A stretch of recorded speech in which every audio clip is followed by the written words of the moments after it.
পশ্চিমবঙ্গের এক তৃণমূল কংগ্রেস নেতা তথা এক কোঅপারেটিভ মার্কেটিং সোসাইটির চেয়ারম্যানের বিরুদ্ধে আর্থিক দুর্নীতি ও সংখ্যালঘু কর্মীদের ওপর অত্যাচারের অভিযোগ ঘিরে রাজনৈতিক বিতর্ক তীব্র হয়েছে। ভারতীয় জনতা মজদুর সেল বা বিজেএমএস এর জাতীয় সভাপতি অর্ণব চ্যাটার্জির নেতৃত্বে একটি প্রতিনিধি দল এনফোর্সমেন্ট ডিরেক্টরেট অর্থাৎ ইডি এবং জাতীয় সংখ্যালঘু কমিশনের কাছে লিখিত অভিযোগ জমা দিয়েছে।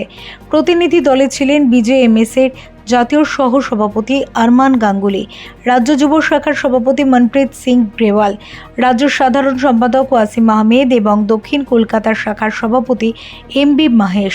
অভিযোগে দাবি করা হয়েছে সংশ্লিষ্ট তৃণমূল নেতার বিরুদ্ধে কোটি কোটি টাকার আর্থিক কেলেঙ্কারি, সংখ্যালঘু কর্মীদের ওপর অত্যাচার এবং সরকারি প্রকল্পের অর্থ আত্মসাতের মতো একাধিক গুরুতর অভিযোগ রয়েছে।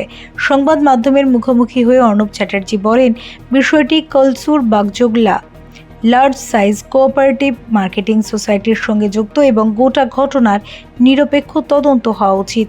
প্রতিনিধি দল অভিযোগের দ্রুত তদন্ত, দোষীদের বিরুদ্ধে আইনানুগ ব্যবস্থা এবং সংখ্যালঘু কর্মীদের নিরাপত্তা নিশ্চিত করার দাবি জানিয়েছে। তবে এই অভিযোগের বিষয়ে এখনও পর্যন্ত অভিযুক্ত তৃণমূল নেতার কোনো প্রতিক্রিয়া প্রকাশ্যে আসেনি। Bureau report, channel 10।